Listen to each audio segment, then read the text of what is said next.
hidup setelah mati.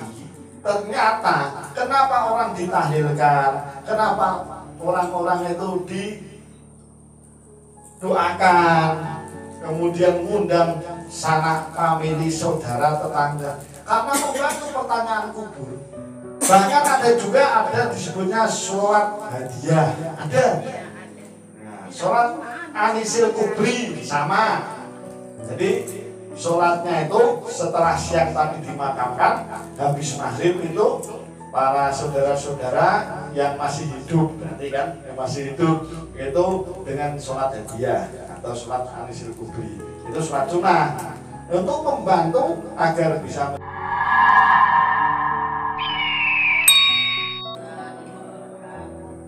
Bismillahirrahmanirrahim.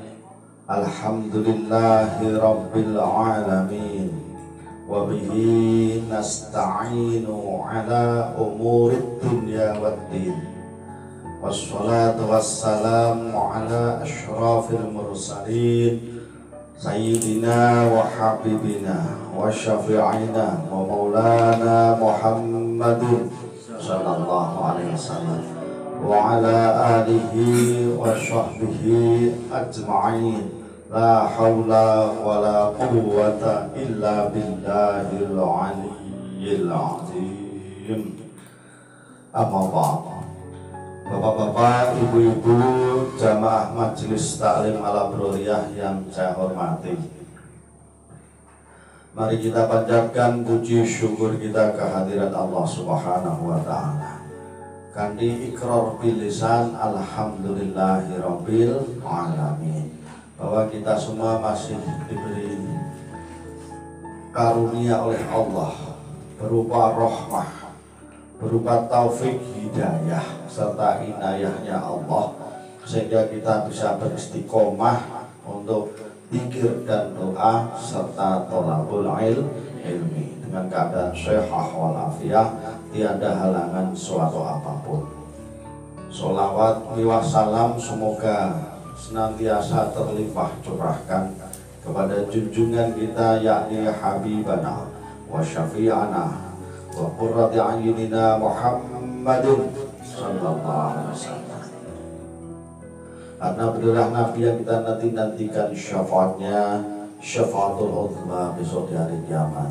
Mari kita sampaikan sholawat dan salam kita dengan bacaan Allahumma sholli ala Sayyidina Muhammad wa ala ali Sayyidina Muhammad.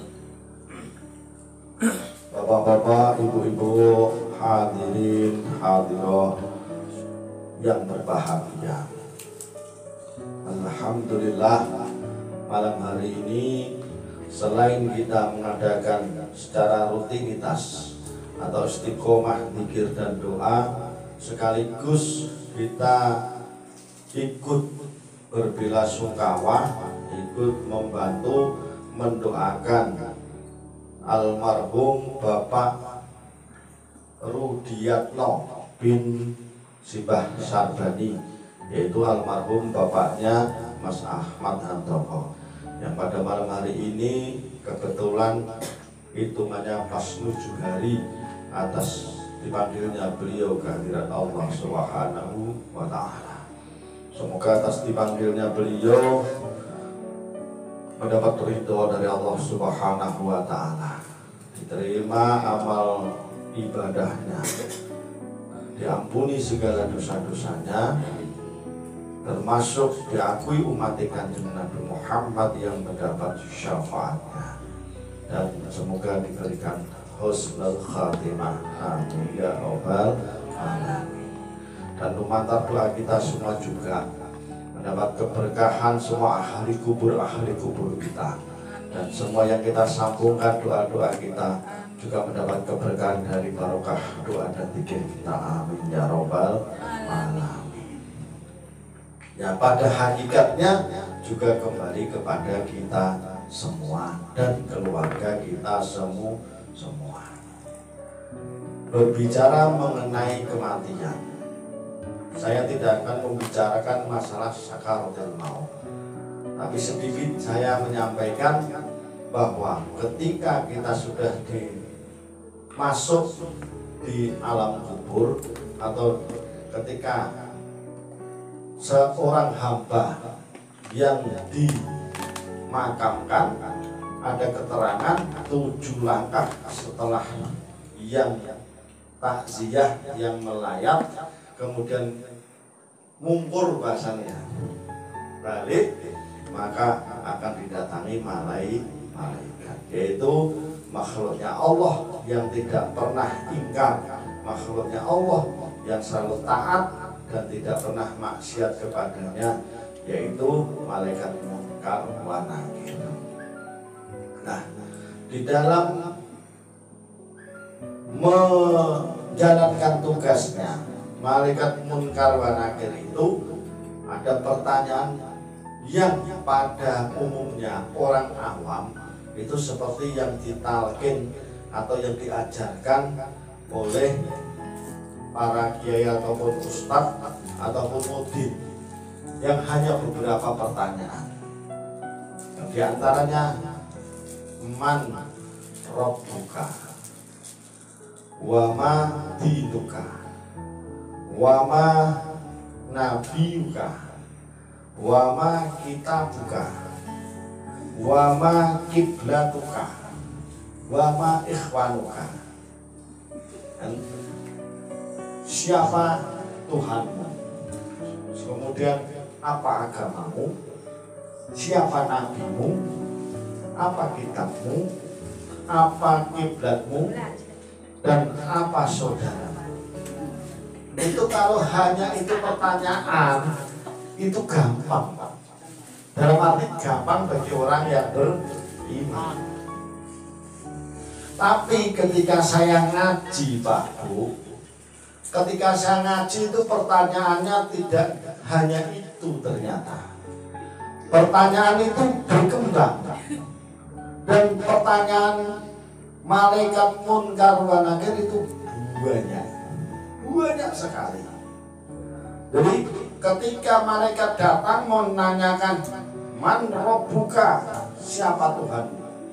Nah, seorang hamba itu tidak bisa menjawab, Pak Bu. Balik, mundur. Nah, nanti didatangi lagi, man rabbuka, siapa Tuhanmu?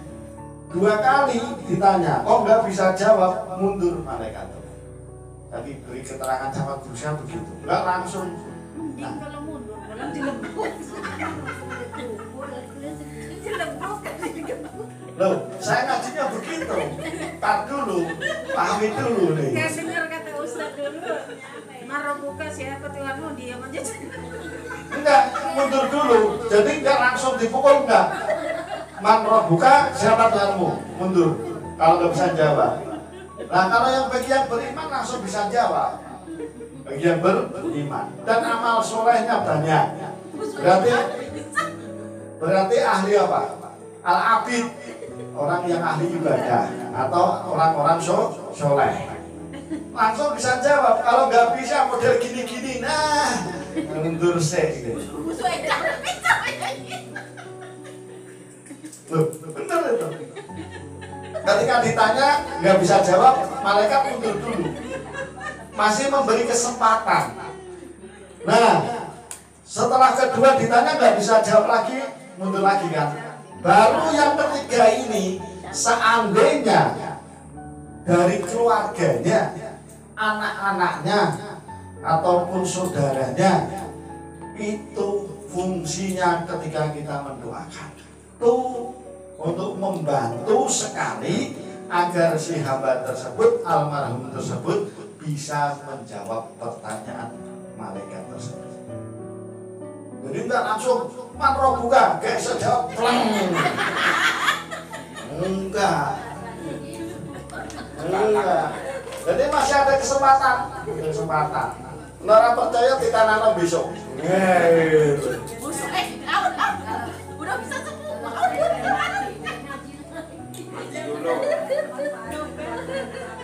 Belajar. Jadi ini loh dasar dari kita, orang Nahdlatul Ulama, orang-orang alim, kekasih-kekasihnya Allah yang tahu pelajaran hidup setelah mati.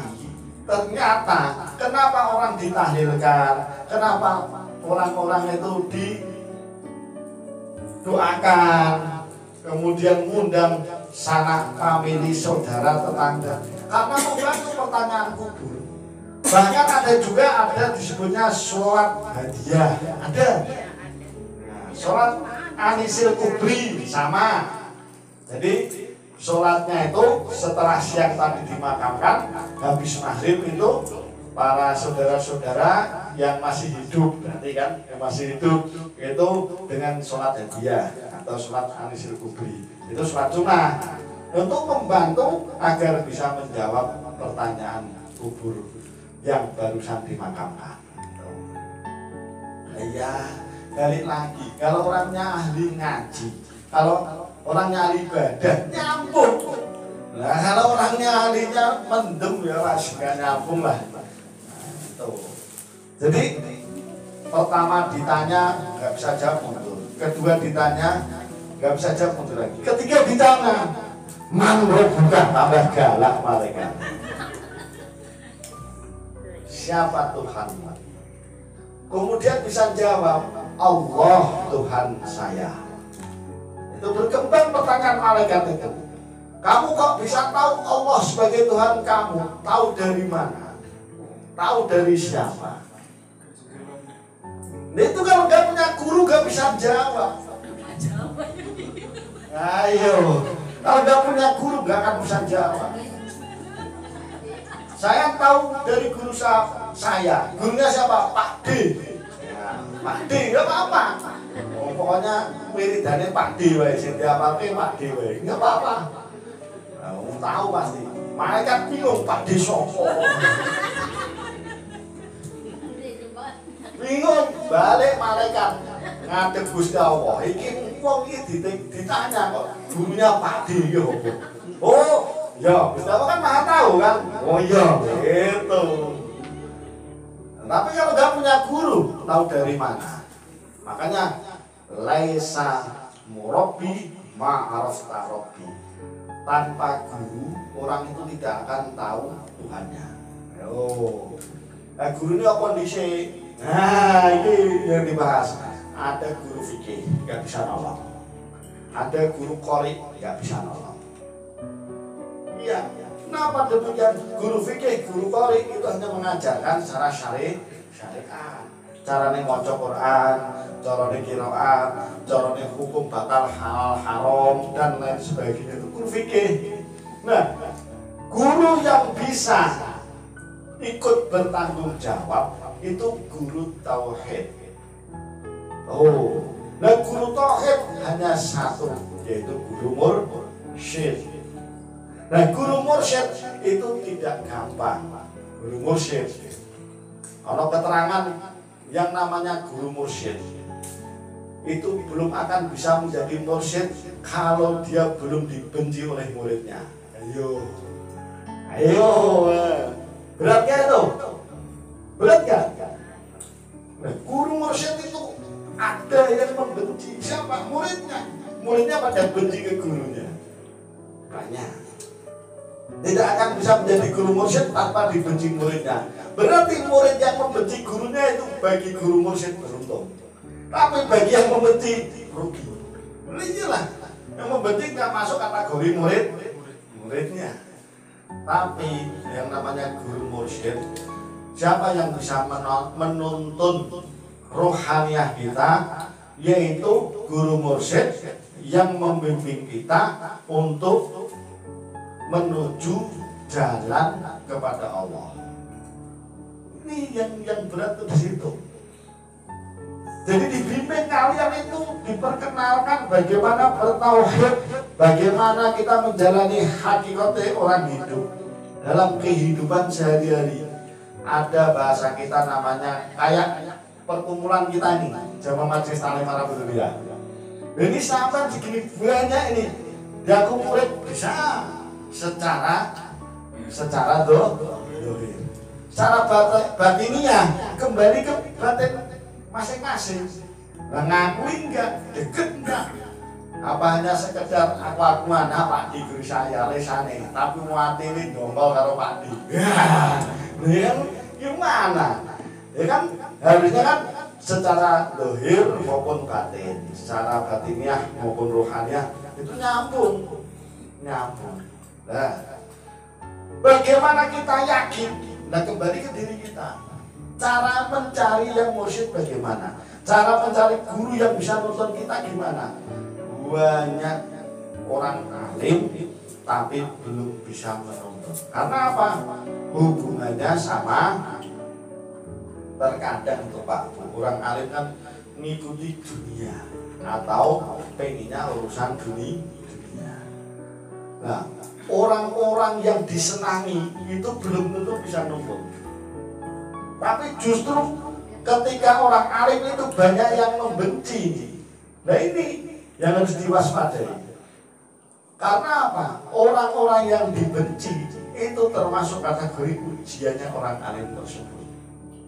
Nah bagi orang alim yang membenci kita biasa, malah justru menguntungkan. Loh kok bisa begitu Pak Di? Sekarang pertanyaan saya nih, maaf. Setan itu menguntungkan atau merugikan?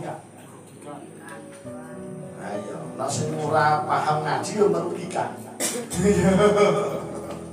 Ayo, setan kok merugikan? Seandainya Pak Bu, gak ada setan, kira-kira itu ada wong sing mulya apa enggak? Seandainya gak ada setan.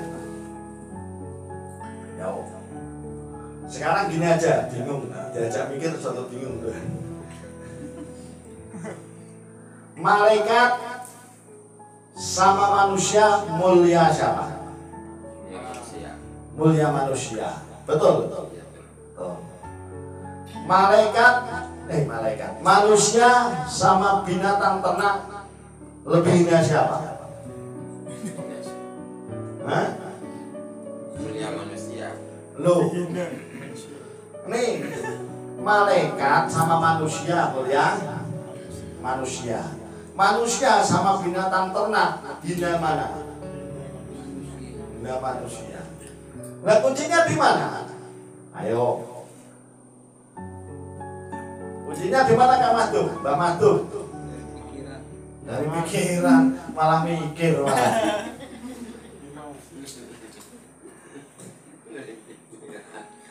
Malaikat sama manusia lebih mulia manusia.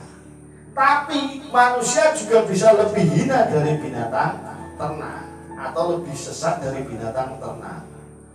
Karena apa? Karena jasanya setan. Setan berjasa kok. Ayo. Paham betul maksudnya kok? Lupa dikira jelas ngaji tambah jelas. Lebih jelas ngaji Pak Di. Seandainya setan itu tidak menggoda manusia, ya kan? Seandainya setan tidak menggoda manusia, orang itu pasti ahli ibadah semua. Ya betul.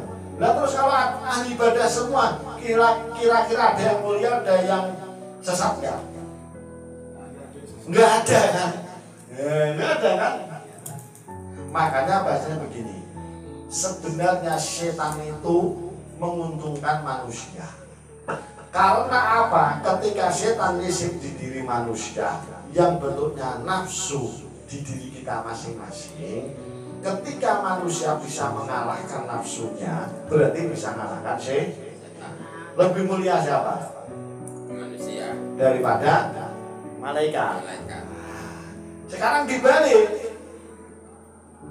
Seandainya manusia itu yang dilengkapi hawa nafsu dikuasai setan nafsunya, dan manusianya akalnya, hatinya itu dikuasai oleh nafsunya, sama binatang lebih mulia mana? Mulia ini binatang. Nah, mulia binatang. Berarti manusia yang ikuti hawa nafsunya itu hina, lebih sesat daripada binatang. Kenapa? Dikasih akal kok masih dikalahkan hawa nafsunya. Harusnya akal kalahkan hawa nafsunya. Lah ketika akal bisa mengalahkan hawa nafsunya, lebih mulia dibanding malaikat. Tapi kalau nafsunya lebih menguasai akalnya, itu jadi hina seperti binatang ternak. Tinggal pilih yang mana. Ayo, ngambil manusia. pilih manusia. Nggak usah pilih, udah dijadikan. Kita itu hidup itu bukan pilihan. Hidup itu adalah perjalanan. Hidup adalah anugerah. Nah, ketika kita sudah dijadikan manusia, harusnya bersyukur. Nah, terus fitrah manusia apa? Ayo,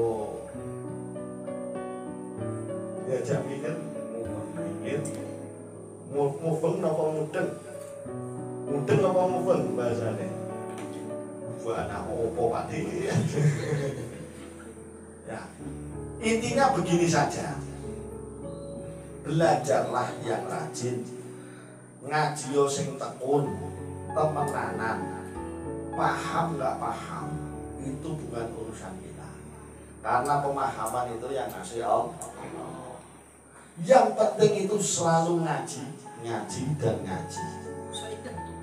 Oh, dengerin barang aku saya.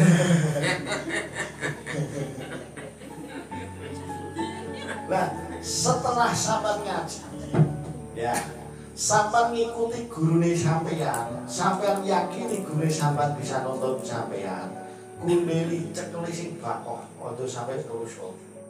Gitu, maksudnya begitu, kundeli, pokoknya tak kundeli sampai mati tak kundeli. Itu keyakinan, karena apa? Yang bisa menolong kita nanti guru kita. Loh kok gitu Pak D? Keluarganya? Lah, keluarga ini kayak iso wis tau paling nangis-nangis diterkena kuburan tertinggal mulih guyu-guyune lali. Nah, iya kan? Iya kan? Harta nggak dibawa, kan gitu. Amal yang dibawa. Lah amal ibadah, amal kebaikan itu dikawal gurunya. Karena yang ngarahkan gurunya. Jangan ben-ben. Lah, seandainya sampai nurut saya, kalau saya nggak bertanggung jawab, saya diseret dulu. Nah, tapi kalau jenengan nggak nurut sama saya, dan saya ikut tanggung jawab dan nurut enggak kok tanggung jawab. Ayo, iya betul. Sampai itu termasuk ngaji, sing alhamdulillah termasuk beruntung, karena dekat langsung gurunya. Ya kalau bahasa tabarukan nih, tabarukan gampang. Gurunya di mana, kita kumpulannya di mana, itu tabarukan. Contoh, umpama gurunya pusatnya di Jakarta, di sini ada cabang. Ini sampai maksudnya masih tabarukan. Tabarukan tuh ngalap berkait kumpulannya, ya kan? Nah, ada nggak sampai pengabdian sama gurunya? Nggak ada kan? Penting mangkat. Eko, penting mangkat gerutu itu keberkahan. Tapi tidak ada pengabdian sama gurunya. Nah, sampai ini ngumpul masih ngumpul. Ini ada pengabdian. Disuruh kerja bakti, disuruh iuran, disuruh apa namanya? Makan kue, dan sebagainya. Nah, ini suatu pengabdian. Nah, seneng no gurumu. Nah, seneng no guru dalam arti ojo dadi ngarese atine gurune kesini. Sampai kalau belajarnya seperti saya, maaf ini bukan nyepelein ya. Belajar sampean kalau seperti saya, kalau Allah nggak memberi kekuatan kepada saya, nggak kuat berguru sama guru saya itu.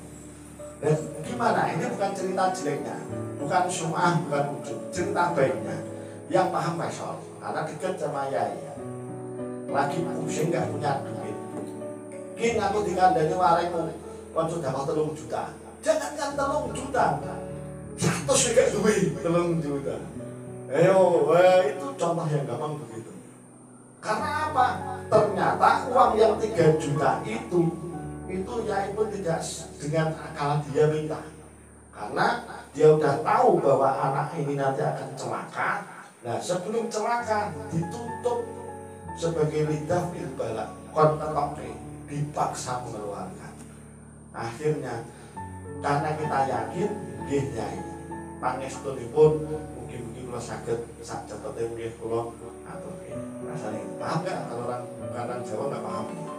Jadi ya insya Allah doain aja secepatnya, saya usahakan secepatnya saya kirimkan. Nah, kalau kita nggak husnuzon kepada guru kita, yang ada apa? Ya kali duit angel mumet. Jadi contoh. Yang kedua, mobil rusak. Gue dandan mobilnya bingung. Ih, mobil itu rusak mawon. Ngono ki sudah kok barang to ki. Lah terus pinten iki? 1 juta paling ora. Iya, 1 juta. Lha wong dit 200 kan duwe. Golek dit 1 juta. Haji ngoten niku keyakinan. Padahal apapun yang kita keluarkan pada dasarnya untuk diri kita. Itu kalau diuji materi. Lah kula ki ngaji to Pak Bu. Pengennya dadi wong sugih to lho. Iku bukan orang enggak punya, saya orang punya. Diuji apa kere tak letak iki karo keluarga. Iku sing paling afur. Tapi muga-muga sampean ora ngono. Sampean diumbang-ambingke dengan keyakinan, tapi tidak separah ujian gurunya. Nah, saya yakinnya gini, ujian saya belum seberapa dibanding ujian guru saya. Sampai dapat mangan, paribasan gitu, itu udah biasa.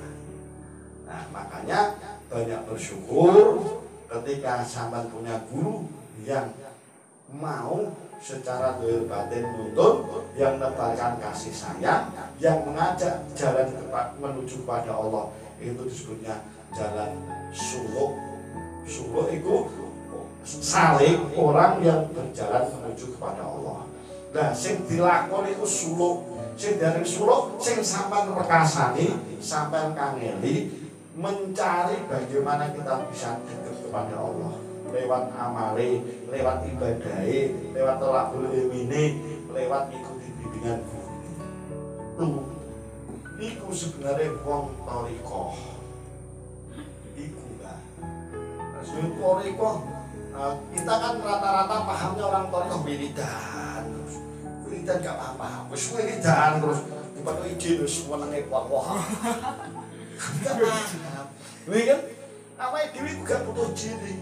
Butuh itu macam penang hati, nak rasa ku paham kalih pangerane. Sing disebut awale ku taholi, tahali, tajali. Awake dhewe rumangsa dipirsani. Dan nek wis rumangsa dipirsani, awake dhewe ninggalke barang kemaksiatan. Kemudian diganti dengan amal soleh, amal baik. Nah, kita prosesnya begitu. Baru semuanya ada di rasa kita bahwa kita punya keyakinan la ilaha illallah. Gampang la ilaha illallah. Itu baru kain itu rasane durung. Nah, muga-muga iso do ngrasake. Lah, iso nek ngrasake, nek yakin karo gurune, nek cuma kumpul entuk barokah. Tapi rasane yo nano-nano. Iku sing sampean dahar iku rasane macam-macam. Ana sing pahit, rada apa namanya? Bangkat, pedes, ana sing manis. Itu kuwi atos-atos. Nah, makane balik lagi, mari kita bersihkan hati kita ikuti bimbingan kita. Juga usah ngumeni wong liya, enggak usah menghiraukan orang lain. Kita jalani, kita pahami. Kalau enggak paham, tanyakan. Tadi gak banyak teori, gak banyak mengarahkan ke situ. Tapi kalau nggak paham, tanyakan. Gitu aja. Wong hakikate urip iku piye? Bahkan ada bahasa begini. Muridnya Pak D begajusan kabeh umpamane. Muridnya Pak D begajusan kabeh. Lho Pak D seneng. Mending murid bekasih bajingan daripada bekasih wong pinter. Lah, lebih susah meneh duwe murid ora pinter, ora gendeng. Begege. Susah. Nih gini Pak. Murid rusak, bekasnya rusak. Awal ini murid ini rusak. Ahli maksiat lah bahasanya rusak. Orang ngerti ibadah ahli maksiat. Ketika Allah memberikan kebaikan, dia akan maju. Berarti ada peningkatan. Orang yang baik, apabila Allah menurunkan keburukan, dia akan mundur. Wong sing setengah-setengah iki lho bingung. Maju ra iso, mundur ra iso. Ngewohke iku. Pinter gak, bodoh ora. Iya. Kan ruwet dhewe dadine. Karena apa? Biasanya wong Bandung iku keyakinane kuat. Karena apa? Dia sudah menjalani taubat, maju terus. Nah, itu ada peningkatan. Nah, wong pinter hitung-hitung, banding-bandingke. Nah, akhirnya kalau sudah banding-bandingke, akhirnya keyakinannya kurang kuat. Nah, keyakinan kurang kuat, akhirnya sepele. Dan sepele, jadi koncone di gurun. Bukan. Jadi kalau sepele jadi temannya, bukan jadi gurunya. Angel di pengen ngaji. Wis sithik-sithik. Angel tapi gak apa-apa. Ora paham ora apa-apa. Mencing penting ditanyaki. Lho Pak Di, ngaji kok ora paham ora apa-apa iki piye? Lha nek sampean paham langsung berarti hebat jos. Itu anugerah Gusti Allah. Lha Pak Di nggone puluhan tahun berarti.